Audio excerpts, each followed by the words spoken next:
The Texas Lottery Commission is moving to ban couriers from operating here in the state. We'll explain what this service is and why it's facing such scrutiny. Plus, you can give your input to how the city uses your tax dollars. We'll tell you about tonight's town hall. Good afternoon. We are talking 70s for several days in our 7-day forecast. Details in First Warning Weather. In-depth, investigative. This is KXAN News at Noon. New today, the Texas Lottery Commission announced it is taking steps to ban services that let people buy tickets online. These are also known as lottery couriers, and the commission's executive director now says they are not allowed under state law, effective immediately. The director's new proposal aligns with calls by some Texas lawmakers for more regulation and their concerns about the lottery's integrity. Just last week, Texas Lieutenant Governor Dan Patrick told us that the lottery would end if mobile applications are not banned. The plan would go before the Lottery Commission at its next meeting in March, and it would revoke the license of any ticket sales agent that works with the courier service. The director expects these new rules to officially be adopted by April. In recent weeks, the commission and its former director faced allegations of defrauding lottery players and even engaging in a criminal conspiracy to game the system. Lawmakers have grilled the commission about the handling of 2 recent jackpots in particular. This morning, the lieutenant governor questioned how quickly the Lottery Commission is now making this change regarding couriers.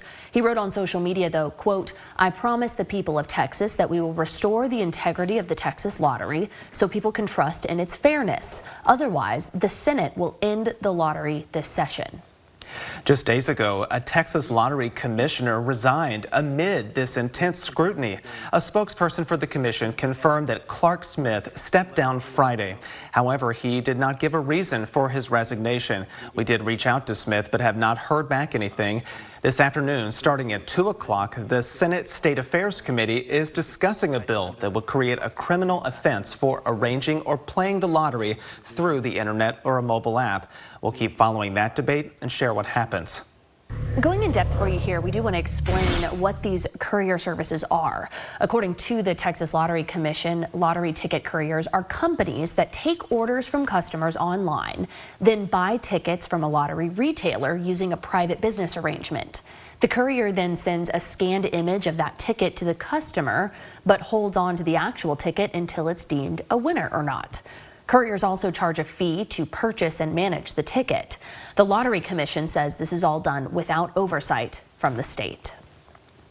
Today, the Ukraine war enters its 3rd year as negotiations between the U.S. and Russia to end the fighting continue. Ukrainians still do not have a seat at that negotiating table. Ukraine says it will not honor any peace agreement it did not help to negotiate. On this day back in 2022, Russia invaded Ukraine, sparking Europe's biggest land war since World War II. Since then, between 500,000 and 800,000 people have been killed. The war remains essentially at a stalemate, with neither side making significant gains on the battlefield. The Trump administration recently began direct talks with Russia to end the war. Ukraine was not invited to participate in those talks. Some critics say the Trump administration is being too deferential to Russia, with President Trump at one point even blaming Ukraine for starting the war. The war, irrespective of who started it, needs to end. Too many people's lives have been expunged as a result of it, and it just doesn't make sense to the president. He wants to be the peacemaking president. What you should not do, Margaret, is begin your negotiation with Putin by, number one, adopting the Putin narrative, saying that Ukraine started this war, which is just a big lie. The White House is pushing Ukraine to sign a deal worth around $500 billion to give America access to Ukrainian rare earth minerals as a form of repayment for supporting Ukraine's war effort. Reports indicate that the Ukrainians, though, are unlikely to accept that deal in its current form. Federal workers are getting mixed signals about the latest demand from Elon Musk. On Saturday, Musk said employees would get an email asking them to summarize the work they've completed over the last week. He said failure to respond would be taken as a resignation. The email gave a deadline of midnight tonight Eastern Time. So far, the Federal Bureau of Investigation, State Department, National Institutes of Health, the Department of Defense, and the National Security Agency have all told their workers not to respond. Meanwhile, Health and Human Services and the Centers for Medicare and Medicaid Services told their workers they do need to respond by tonight's deadline. First warning weather. On this Monday afternoon, we want to take a live look over downtown Austin. Out west there, you can see not a cloud in the sky. Temperatures are also warming up very nicely. Meteorologist Rich Siegel is tracking all this for us. And Rich, what a nice day it is. I'm very excited about this. We are warmer now than we were yesterday afternoon, okay? And we are going to continue to see temperatures climb from where we are now into 70s. This is going to be a much different week than it was last week. To say the least, yeah. Absolutely. Well, I'm not really sure. If you'll go to the other computer, please, so we can show you that the current temperature at Camp Mabry is 69 degrees. We've got a south wind at 7. Humidity is 47%. We've seen the humidity start to rise here over the last several hours because the wind is back out of the south. That 69 feels like 69 at this hour. Across the region, we are already in the 70s out at Mason and at San Saba, 71 degrees there. On the other side of the interstate, low to mid 60s being reported. Now, we may get some 80s today in parts of the western hill country. Dew points there are in the 30s and 40s. We have 40s and 50s in the viewing area from the interstate eastward up to that 60-degree dew point at LaGrange. And so these dew points will continue to rise now that the wind is out of the south. Most speeds at around 5 to 10 miles an hour. We'll find a few that are higher than that, but not by much. And I think these winds maintain out of the south at 5 to 10 during the afternoon. All right, we go into the 70s this afternoon, and we go into the 70s again tomorrow, and we stay in the 70s on Wednesday. It's going to be really nice, and I hope that you enjoy what we have. Here's the better graph and a better look at it. 75 for the high today, and then by 1 o'clock tomorrow, we're already in the upper 60s, and we're on our way to the mid-70s again. Still to come, nothing but sunshine today, and for tomorrow as well. The temperature warmth continues, but we do have a front, and Freddie wrote this one. I'm not really sure its meaning, but Will, maybe you can help me with this. Front coming back again. I think there's a musical reference in there somewhere, so if there is, just let me know off air. Yeah, Avery, we'll revisit that here in just a few minutes. We'll play the song, maybe during the commercial break. Thanks for that, Rich. Okay, today you have a chance to weigh in on how the city should spend your tax dollars this next fiscal year. The first of 5 town halls on the city's budget is slated to start tonight.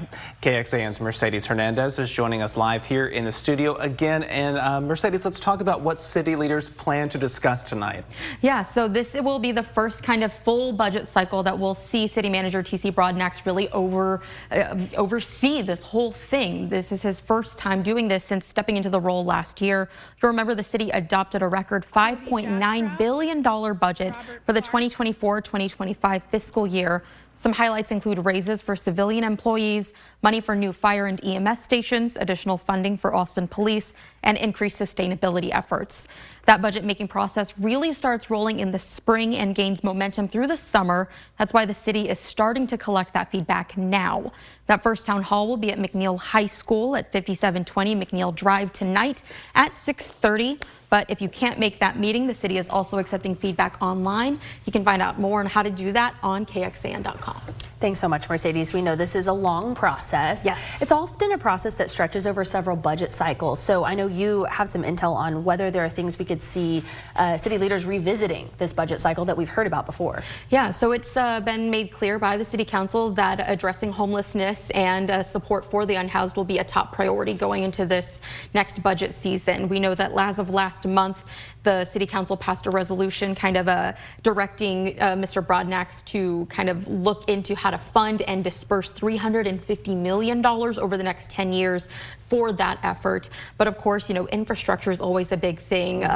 Water bills, electricity, those are always top of mind as well. But that's also why getting that feedback from the public is so important. Yeah, Mercedes, you're spreading the word about the town hall that happens tonight, but this is not the only chance that people will be able to attend one of these. That's right. Yeah, there will be 4 more after this. The next one is next Wednesday, March the 5th in South Austin. And we, of course, have all of the dates, times, locations for the next 4 other town halls in the article as well, in case anybody needs that information. Definitely, and I know we expect to hear different issues with different parts of town that are priorities for different neighbors, so lots to follow. Yes, of course. Thanks so much for tracking it for us, Mercedes. Thanks we for appreciate it.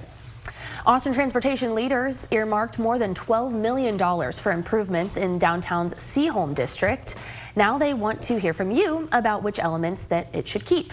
The money comes from the Seaholm district's Tax Increment Reinvestment Zone, or the TIRZ, that was created in 2008. When that zone closed in December of 2023, city officials reallocated $12.5 million from the zone towards improvements in the area. Part of those dollars could go towards closing Power Plant Drive to through traffic, and that would transform the roadway into a pedestrian plaza. Other considerations include a possible trail connection in the median between Power Plant Drive and 3rd Street. So you can weigh in on the 4 design options that are on the table right now thanks to a community survey that will be open until March 23rd. You have a few weeks to give your feedback, and we've got a link to that survey if you want to weigh in. Also, the details on an in-person pop-up event that'll happen on March 1st. All of that is over with this story on KXAN.com. Austin's airport will get 7,000 more parking spots. This week, crews will start building the new yellow garage. It will replace the red garage, which airport crews expect to tear down within a few years. The red garage will make way for the new terminal and the arrivals and departures hall. The airport hopes to open up these facilities by 2030. The yellow garage and the expansion are both part of the airport's multi-million-dollar Journey with AUS program. Coming up, health officials in Hays County are watching for the measles after someone from a part of Texas battling an outbreak visited San Marcos. What they say you should be looking out for. Spring is around the corner, but for some allergy sufferers, it can be a nightmare. We'll tell you how you can help deal with those.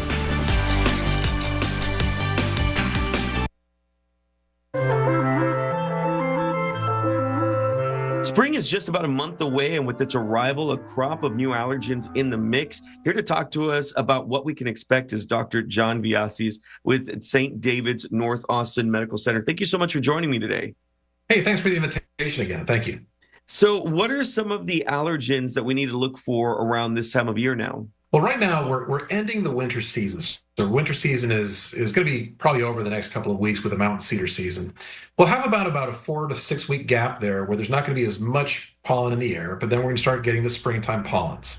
And those are the major one that you're going to see is the oak pollen. When you see all that yellow powder on the cars and on the windowsills and such, that's primarily oak pollen, and the other trees go along with it. So when is the peak of the season for some of these new allergens that we're going to see starting to move in?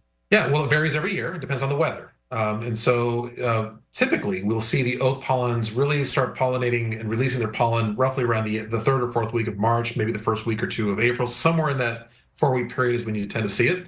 But I've seen it as late as early May, and I've seen it as early as late February. So it really depends on the weather. Do each one of these different allergens, like grass, like oak, and so many others, do they affect us differently? Well, the mechanism of allergy is still very similar. When you breathe stuff in, your immune system identifies it, and it goes after it. And the classic symptoms of allergy are itchy eyes, itchy nose, sneezing, congestion. Different people kind of respond differently, but I think it has to do more with their exposure. So in other words, if you tend to be more of an indoor person, you may not feel it as much as if you were running outside for a couple hours a day. So it really depends on your activity level and the amount that you're exposed to. Can we actually suffer serious health consequences if we don't go see an allergist or a doctor to care for some of our allergies? Most people with the classic allergy symptoms, the itchy, runny, drippy, sneezy symptoms, you can take over-the-counter medications, see your doctor, see your allergist. We'll be able to get you better. The more difficult cases and the things you got to look out for are those individuals that are prone to developing asthma. Asthma correlates with flare-ups of allergy, and those can be dangerous both for kids and for adults. Dr. John Biasis, thank you so much for joining us today. Yeah, thanks so much for the invitation. Good seeing you.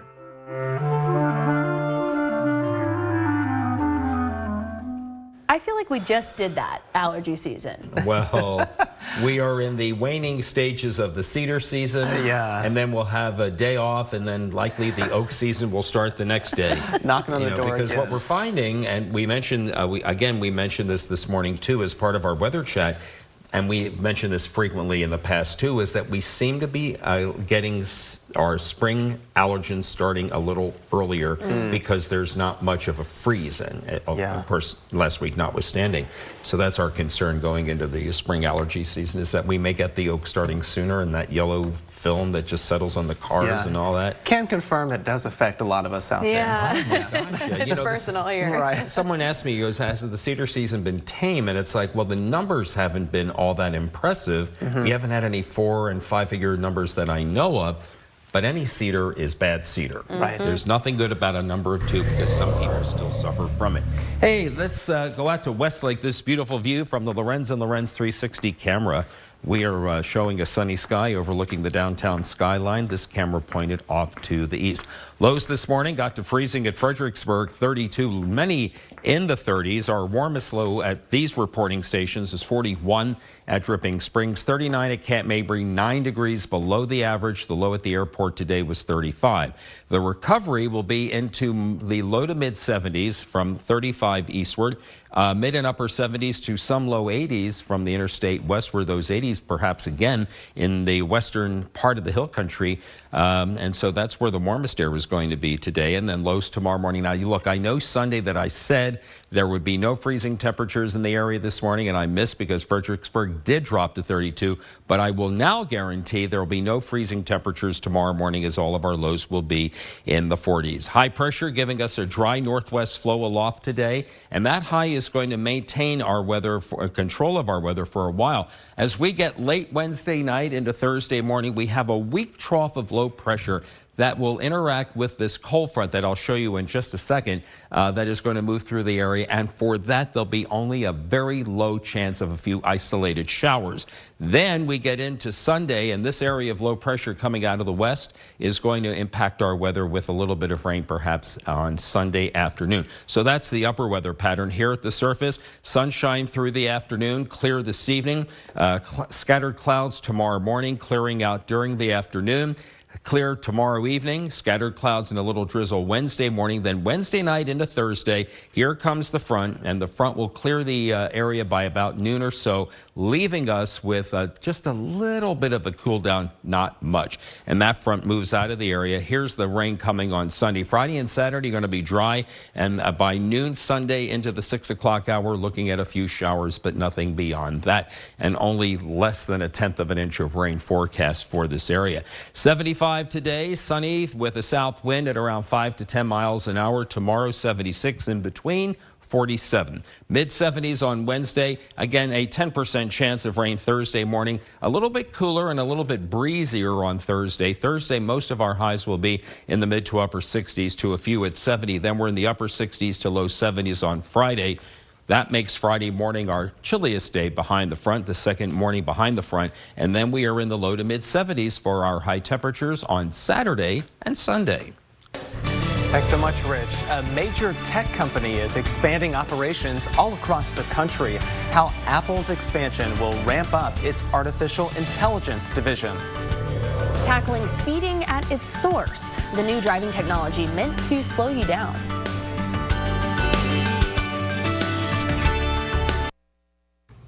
Welcome back, everyone. Apple has announced that it will spend $500 billion over the next 4 years to expand its operations and its facilities across the country. Part of that plan includes a 250,000 square foot facility in Houston to manufacture AI servers. That facility is expected to open in 2026. The tech giant also said it would double its American Advanced Manufacturing Fund to $10 billion, create a new manufacturing academy in Michigan, and grow its research and development investments in the U.S. to support cutting-edge fields like silicon engineering. Apple also says that it plans to hire 20,000 workers across the country over the next several years. Apple's CEO Tim Cook said in a statement Monday, quote, "We are bullish on the future of American innovation."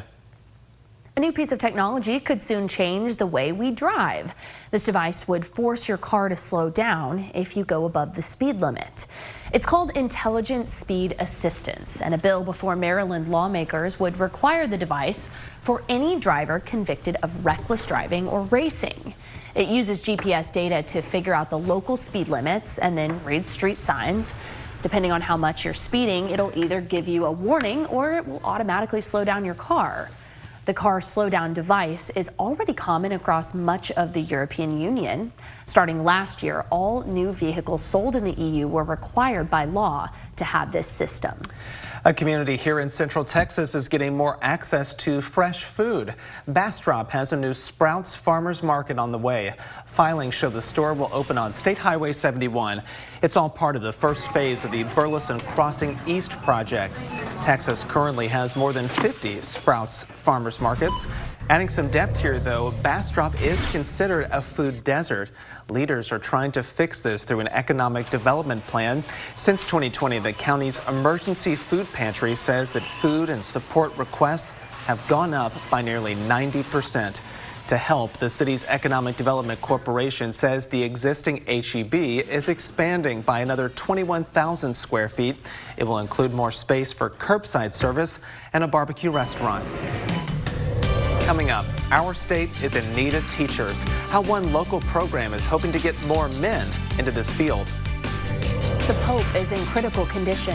We'll have the latest from the Vatican as he battles pneumonia.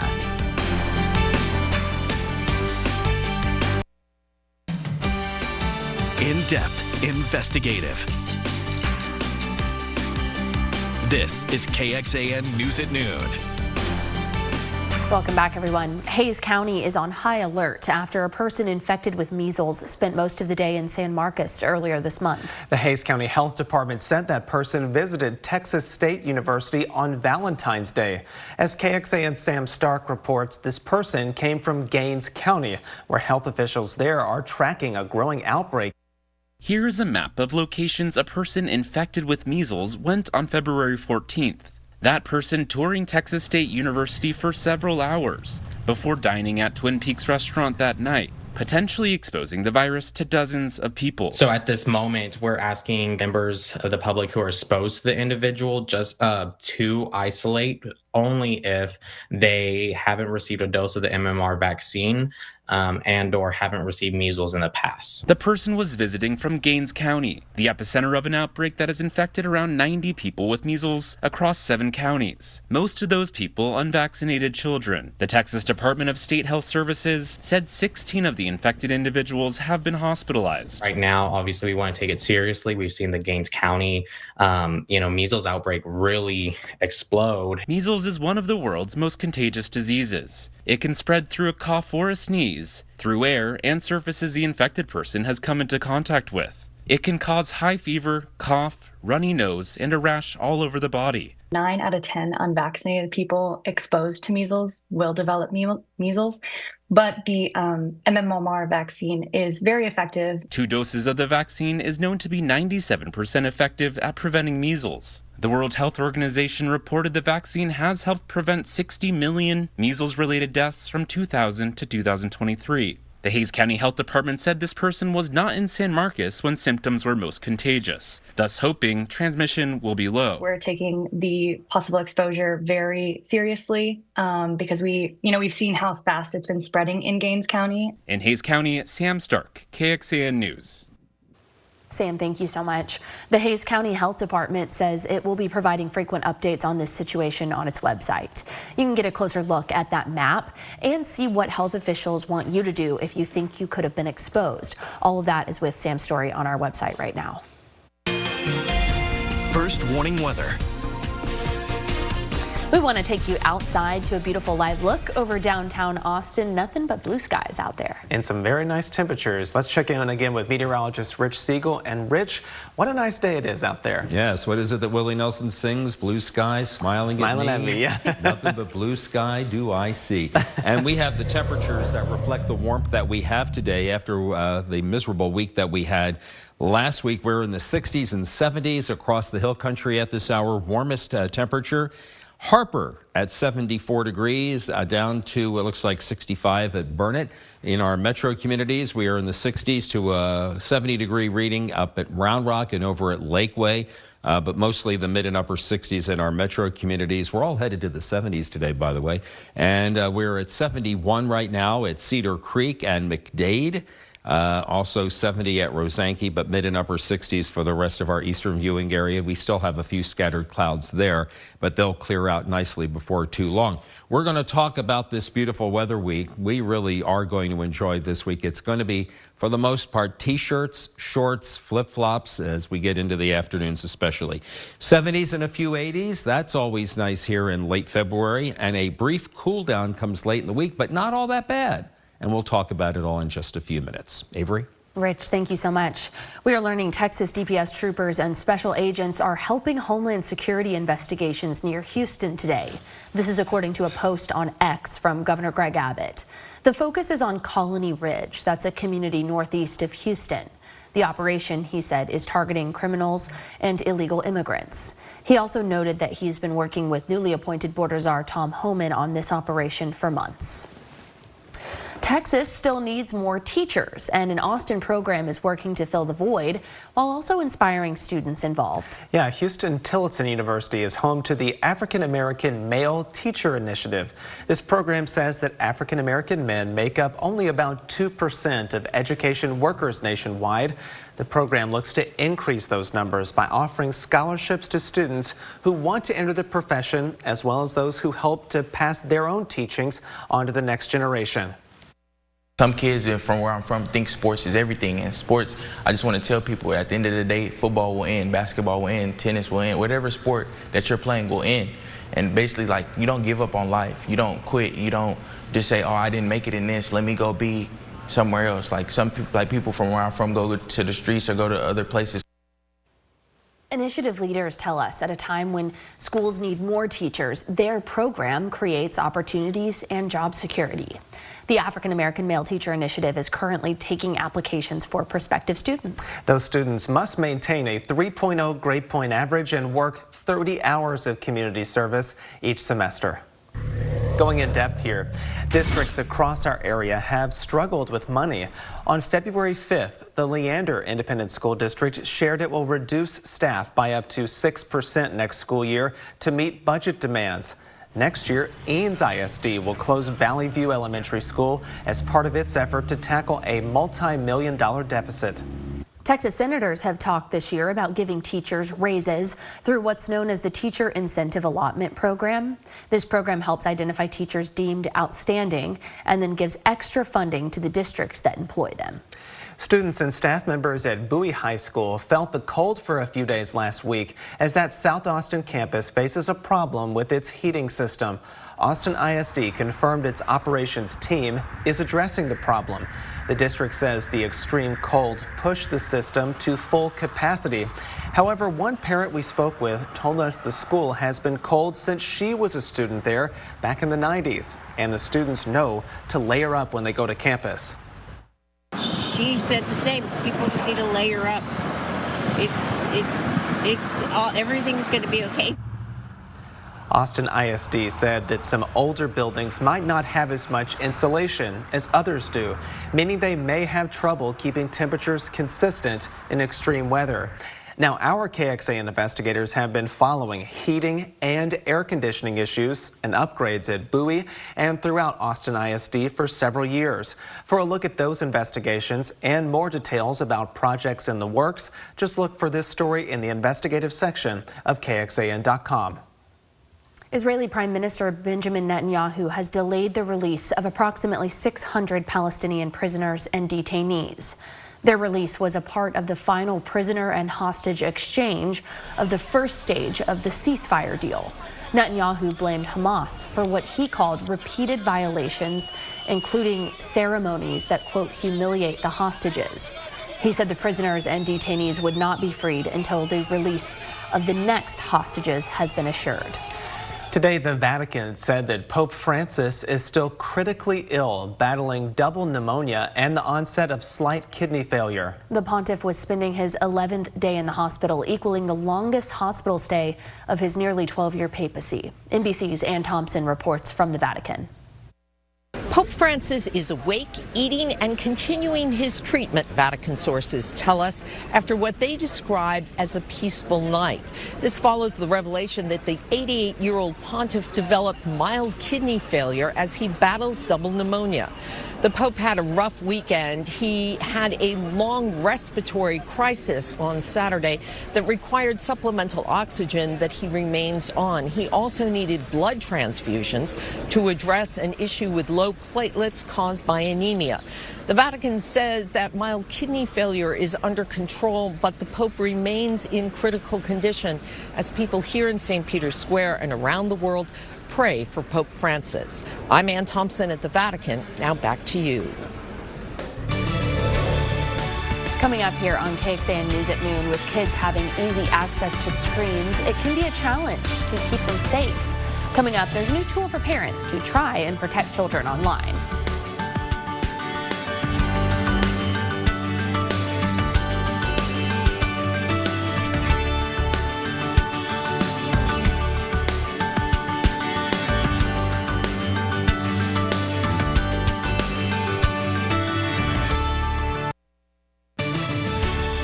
Welcome back, everybody. Your time now 12:43. You are taking a live look out in Bastrop, where traffic is moving under some beautiful blue skies. Rich is tracking just where our temperatures are going to land with this change up that we're seeing from last week. Stick around for your full forecast in a few minutes.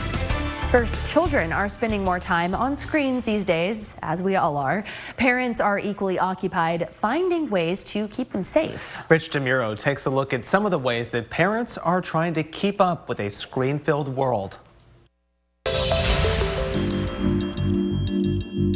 Screens are a part of life, and kids are on them more than ever. Children are spending upwards of 8 hours a day on connected tech. Titania Jordan is with Bark Technologies, a platform that lets parents monitor, filter, and limit what their kids do online. Kids are exposed to problematic content and people much younger than they should be, much more frequently than they should be. So it is truly a state of crisis. Her new book is called Parental Control, a guide to raising balanced kids in the digital era. If I have to pick one, like the #1 top worst app for a child, including somebody under the age of 18, an older teen, it's Snapchat. That's because it's designed around disappearing messages and fear of missing out.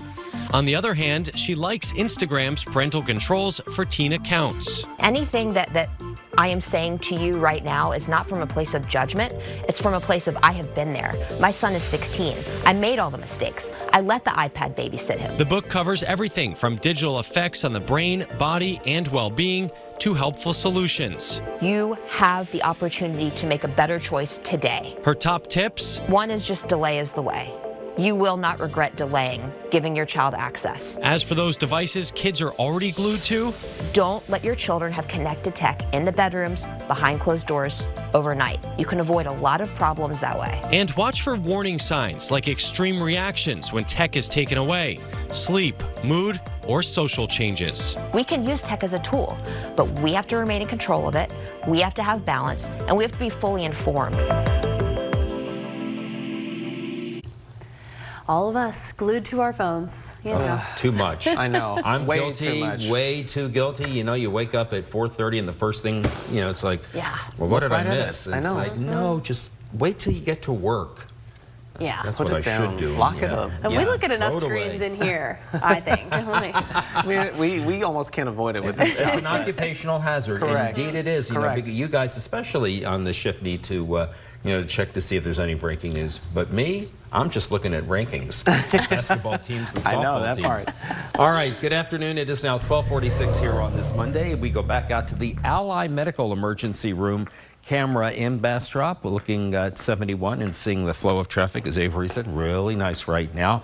And the blue sky that continues over the entire area. Pollens today, mold, cedar, elm, all low. Cedar up from 2 grains of per cubic meter of air yesterday to 3 this morning. Molds are down to under 500 spores, so that's good news, and the elm is a little bit lower than it was yesterday.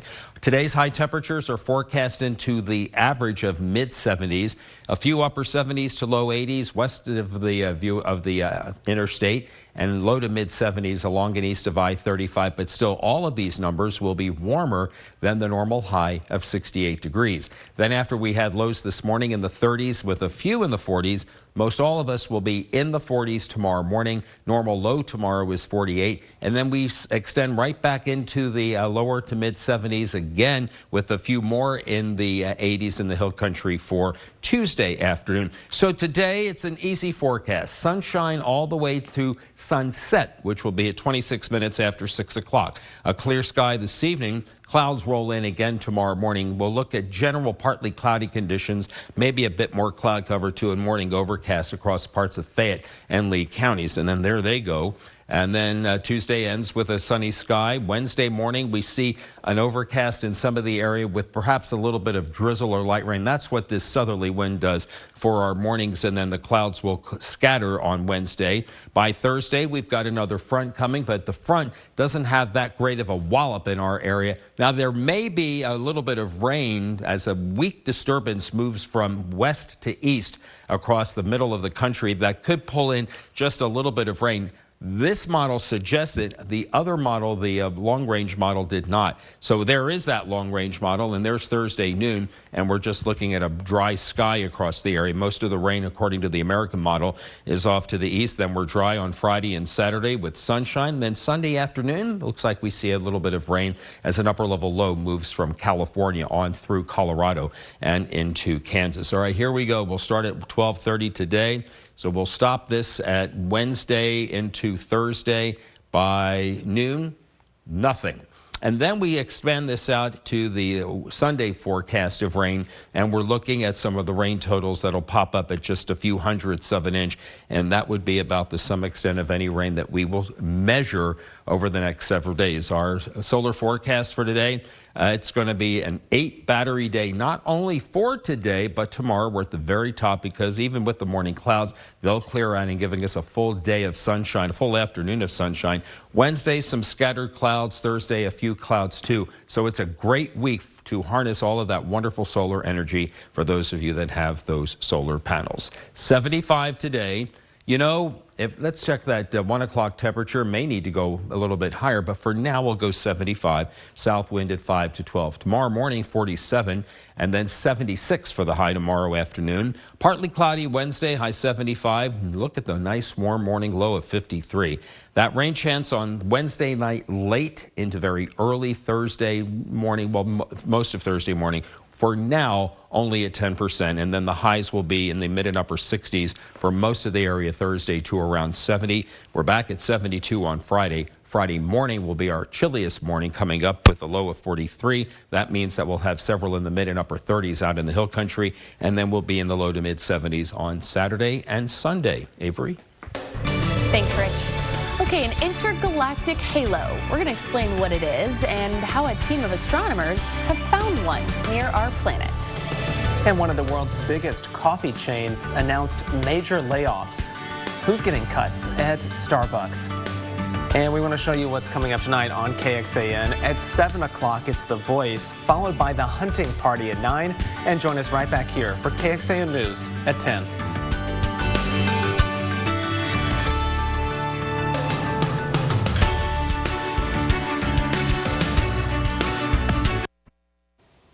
A team of astronomers in New York has discovered this extreme phenomenon in our galaxy, an Einstein ring.